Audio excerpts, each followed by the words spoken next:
वहिनी बसा ना तुम्ही. जणी आहेच की. नाही नको, मी ठीक आहे. बरोबर आहे. आदर्श कुटुंबातल्या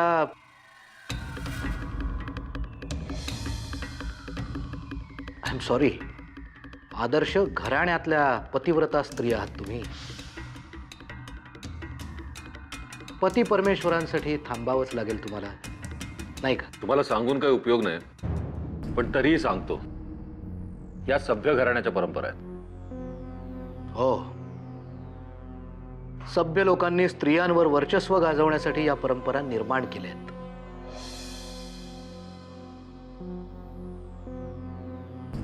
नीलराजे, तुमचे आपापसातले वाद संपले असले तर आम्हाला तुमच्याशी एका महत्त्वाच्या विषयावर बोलायचंय. वर्चस्व प्रस्थापित करणारे आणि त्याला विरोध करणारे यांच्यातला वाद आहे हा सैमा. चालायचाच. आपण बोला. तुम्ही आम्हाला वचन द्या की तुम्ही आमचं म्हणणं ऐकाल. साईमा, तुम्ही सुद्धा अविश्वास दाखवायला लागलात आमच्यावर. हीच तुमची जीवनाची पद्धत. हाच उपहास, थट्टेचा विषय झालात तुम्ही. इतक्या तरुण वयात कसलीही उदासीनता. हां, तुम्ही जरी हा विषय हसण्यावर नेत असाल तरी सुद्धा आम्ही ठरवले, तुम्ही तुमच्या जीवनाची पुन्हा एकदा सुरुवात करायची. साईमा, तुम्हाला माहिती आहे ते शक्य नाही. शक्य आहे.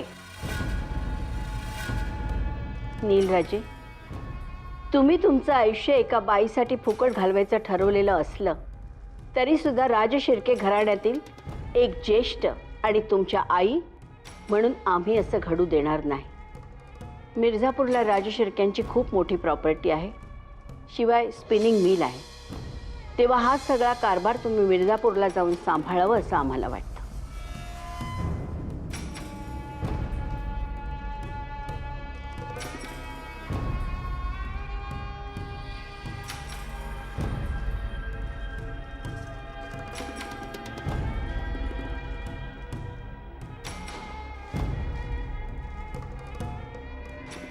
नीलराजे, तुमचा होकार आम्ही गृहीत धरतोय. प्रत्येकाला असं गृहीत कसं धरायचं?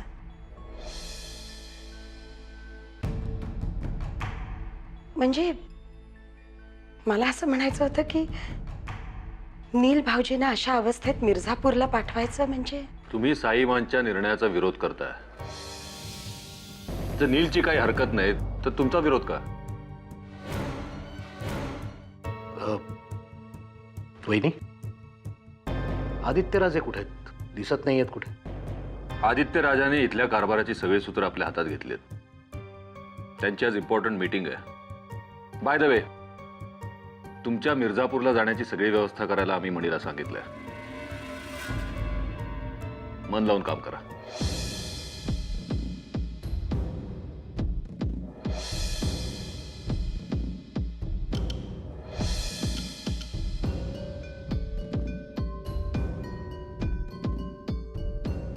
प्रियदर्शनी जी, आमची औषधं आमच्या खोलीत पाठवून द्या.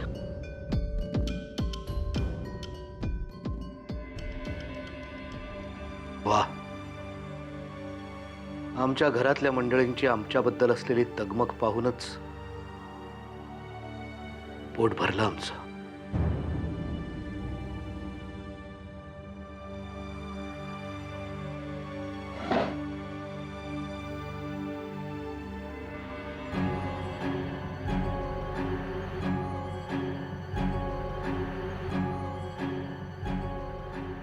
Good morning श्राऊ.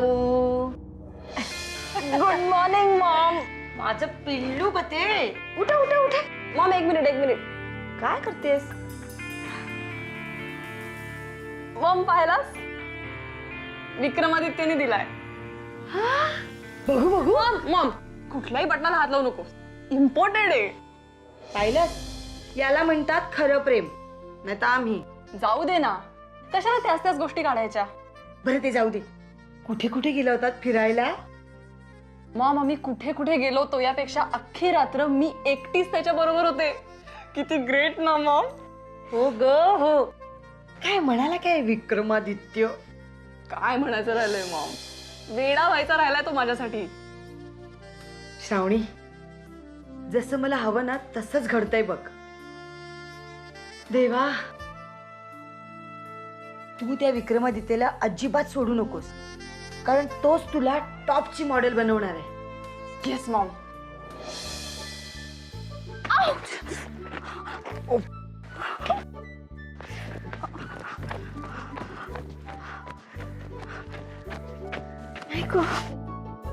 काय झालं? हे सगळं तुझ्यामुळे झालंय.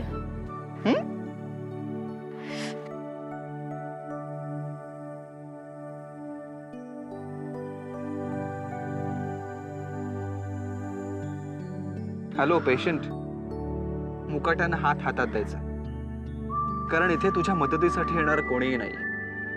आणि तुझा हात काय मी आयुष्यभरासाठी मागत नाही, म्हणजे तात्पुरता तुलाच आधार देण्यासाठी मागतो. बघ, विचार कर.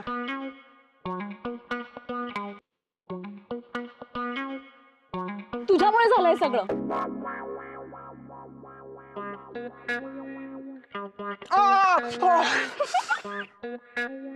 सॉरी.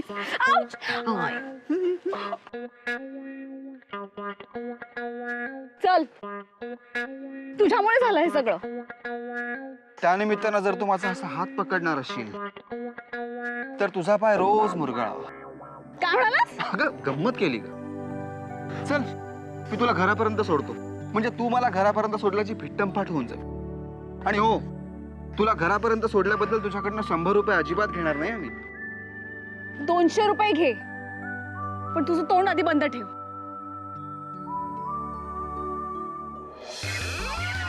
अभिलाषा, अभिलाषा, काय झालं? अगं माझा टिफिन तयार झाला का? का वहिनीने दिला नाही? नाही, तिला कुठेतरी बाहेर जायचं होतं म्हणून तुला करायला सांगितला होता. मला कॉलेजला जायला उशीर होतोय. श्रावणीशी बोलत होती, विक्रमादित्यांबद्दल सांगत होती ना. काय सांगत होती विक्रमादित्यबद्दल? ती डेटवर नाही का गेली होती काल विक्रमादित्यांबरोबर? तेव्हा त्याने तिला महागातला मोबाईल दिला. माहितीये मला. त्यात मला कॅमेरा आहे, गाणी भरता येतात, रेडिओ सुद्धा आहे. मी काय म्हणते, आपल्या दोघांसाठी सुद्धा 2 मोबाईल घ्या, त्यामध्ये सुद्धा अभिलाषा, एक कॅमेरा. श्रावणीचं जे काही सुरू आहे ते असंच सुरू राहिलं ना तर तिचं आयुष्य घडण्याच्या ऐवजी बिघडण्याची शक्यता जास्त आहे. आणि हेच मला काल रात्री तिला समजावून सांगायचं होतं, पण हल्ली श्रावणीला माझ्याशी बोलायला वेळच नसतो. तुम्हाला कॉलेजला जायला उशीर होत होता ना. श्रावणीला टोचून बोलायचं असलं ना की सगळ्यांना वेळच वेळ असतो. अहो, टिफिन तरी घेऊन जा.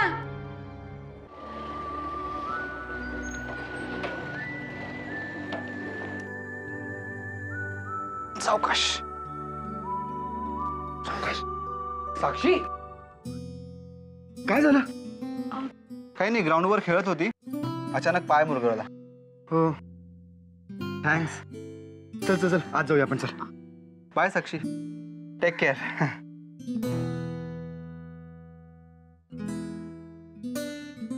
हळू.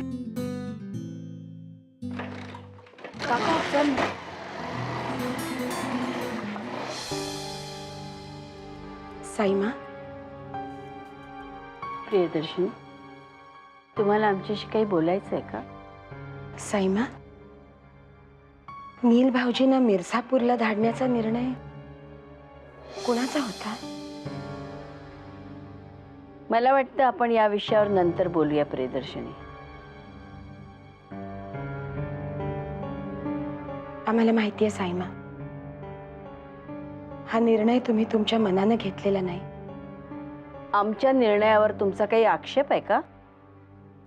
आम्हाला असं नव्हतं म्हणायचं साईमा. निर्णय कोणाचाही असला तर त्यानं काय फरक पडणार आहे?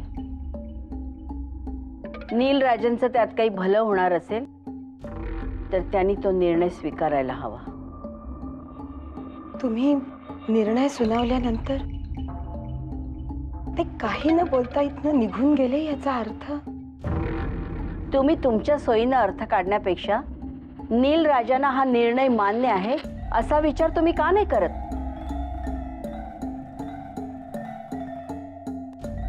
जी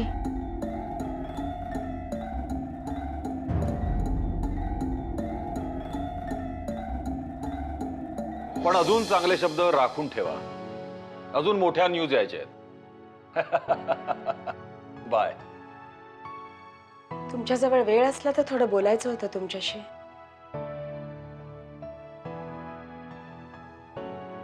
वेळ आहे, पण वाया घालवायची इच्छा नाही. ठीक आहे, तरीही आम्हाला तुमच्याशी बोलायचंय म्हणून विचारतो. नील भाऊजींना मिर्झापूरला धाडण्याचा निर्णय बदलू नाही का शकत? बदलण्यासाठी हा निर्णय आम्ही घेतलेलाच नाही. एका अपयशी मुलाच्या आईने हा निर्णय घेतला. स्वतःच कबूल करताय ना आपण की ते अपयशी आहेत म्हणून? मग त्यांच्यावर एवढी मोठी जबाबदारी टाकण्यात काय अर्थ आहे? तुम्ही ह्याची चर्चा साईमांची का करत नाही? करून बघितली होती, पण त्यांच्या बोलण्यात आणि त्यांच्या डोळ्यात आम्हाला विसंगती जाणवली, म्हणून तर तुमच्याकडे आलोय आम्ही. काय म्हणायचंय काय तुम्हाला? नील भाऊजींची ढासळलेली अवस्था बघताना मला असं नाही वाटत की त्यांना एकटं मिर्झापूरला पाठवावं म्हणून. त्यांच्या मनाच्या अवस्था चांगल्या कळतात तुम्हाला. केवढा मोठा गैरसमज आहे तुमचा हा.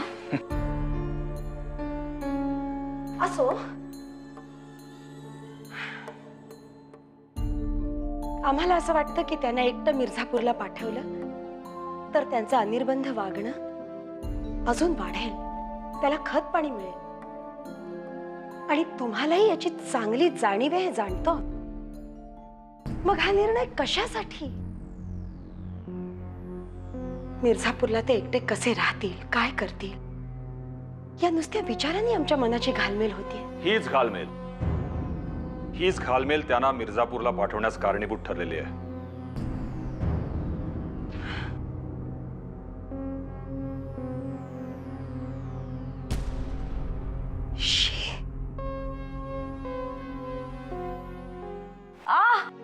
हळू. अगं थांब. आई आणि खूप आगाग होतीये गायनी. अगं धडपडायला कोणी सांगितलं होतं मग? अगं पाय मुरगळलाय ना तुझा, मग औषध लावताना आगाग होणारच. जरा सहन नको करायला. मग? बरं काकू, मला सांग, काल देऊने तुला डॉक्टरांकडे घेऊन जायचं काम मला सांगितलं होतं. तू त्या झिंगूर बरोबर का गेलीस? चिंगूर तुझा राज. चांगलं पोरग आहे ते. अगदी आईच्या काळजीनं माझं सारं करतो. आतापर्यंत तुम्ही दोघी होता, आता हा तिसरा. मुरबाचं काय असला तर आपला नाही तर कुणाचाच नाही. ठीक आहे, एवढं काही तर राजचं कौतुक करायची गरज नाहीये. तो किती चांगला आहे मला चांगलंच माहिती आहे. उगाच नाही रात्र रात्र बाहेर राहत. अगं रात्रीवरून आठवलं, काल रात्री श्रावणीला पोचवायला कुणीतरी मोठी गाडी घेऊन आलं होतं. ती काय आता राजेश शिर्केंची मॉडेल आहे, जमिनीवर थोडीच राहणार आहे. नाही पण कधी कधी ना तिची काळजी वाटते. नाही तिला यश कीर्ती मिळते ते चांगलंच आहे, पण त्याच्या मागे धावताना ही पोरगी रस्ता तर चुकणार नाही ना. वाह, आतापर्यंत फक्त माझ्या श्रावणीबद्दल घरातली लोक बोलत होती, आता बाहेरची सुद्धा बोलायला लागली. अभिलाषा, अगं काय बोलतेस तू हे? गोदा काकू आपल्याला परक्या आहेत का? आणि श्रावणीच्या काळजीनेच बोलतायत ना त्या? कुणी कुणाची बाजू घ्यायची गरज नाही. सगळ्यांना मी चांगली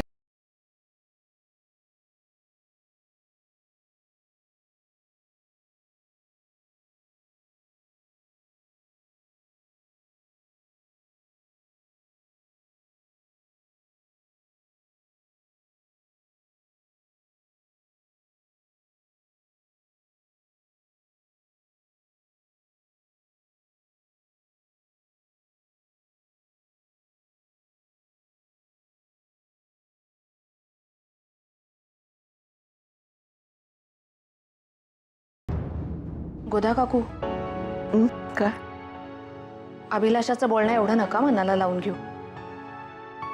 हवं तर तिच्या वतीनं मी माफी मागते. वेडीस का असं बोलायला? अगं रोज तू तिचं बोलणं सहन करतेस. आज मी एक दिवस थोडं सहन केलं तर काय बिघडलं? मी सुद्धा तुमच्यापैकीच एक समजते स्वतःला. मी निघते. मला काळजी घे. हा बाबा, काळजी घे. हा काकू येते मी.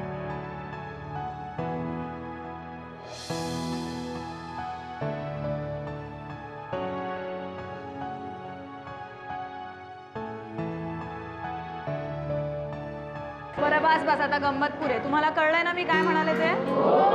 बरं आता मग वया काढा, मी सांगते ते लिहून घ्या पटापट. आवाज नाही, आपण नंतर गप्पा मारूया. चला आता थोडा अभ्यास करूया. भैया देऊ.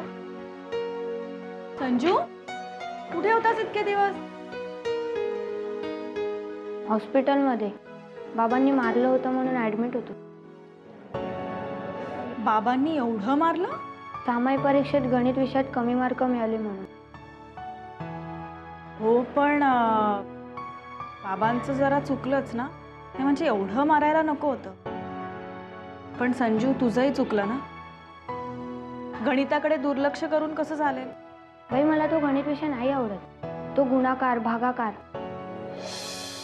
बाई तुम्ही कोणाला सांगणार नाही ना? बाबांनाही नाही? नाही, विश्वास ठेव, नाही सांगणार. गणिताचा तास सुरू झाला की पळून जावं असं वाटतं. शांत राहा. गणित आवडत नाही तुला? मग तुला कुठचा विषय आवडतो? इतिहास. इतिहास. बरं ठीक आहे. आजपासून तू फक्त इतिहासाचाच अभ्यास करायचा. हो. मी तुझ्या बाबांनाही समजावेन आणि गणिताच्या बाईंनाही समजावेन की संजूला फक्त इतिहासच शिकवायचं. ठीक आहे? मग तर पळून नाही जाणार. नाही. हां पण माझी एक अट आहे. हा, तुला गणित आवडत नाही ना, मग तू आकड्यांचा अजिबात वापर करायचा नाही. ठीक आहे? हो मी कधीच नाही करणार. संकेत, तू जरा तिथे बस. संजू, तू इथे बस. आज आपण संजूसाठी इतिहास शिकूया. चालेल? बरं. संजू, मला सांग, तुला इतिहासातलं कोण आवडतं? शिवाजी महाराज. शिवाजी महाराज. बरं, आता मला सांग, शिवाजी महाराजांचा जन्म कधी झाला? 1600. एक मिनिट. आपलं ठरलंय ना आकडे वापरायचे नाही? बरं, आता मला सांग, शिवाजी महाराज किती वर्षांपूर्वी होऊन गेले? 1600 1700. परत आकडे वापरले. बाई तुम्ही खूप कठीण प्रश्न विचारला. बरं ठीक आहे. आता तू मला तुझ्याबद्दल सांग. तुझा वाढदिवस कधी? कुठच्या इयत्तेत आहेस? तुझा घरचा फोन नंबर, तुझे मार्क्स, पिन कोड. संजू, तू हुशार आहेस ना, म्हणून तुला गणिताचं महत्त्व खूप लवकर कळलं. सगळेच विषय आवड म्हणून नाही शिकतायत. काही विषय गरज म्हणून शिकावे लागतात. हो की नाही? मग गणित शिकणार ना? हो. बस खाली. चला आता आपण पुढे जाऊया. आता मी लिहिते, ते तुम्ही लिहून घ्या.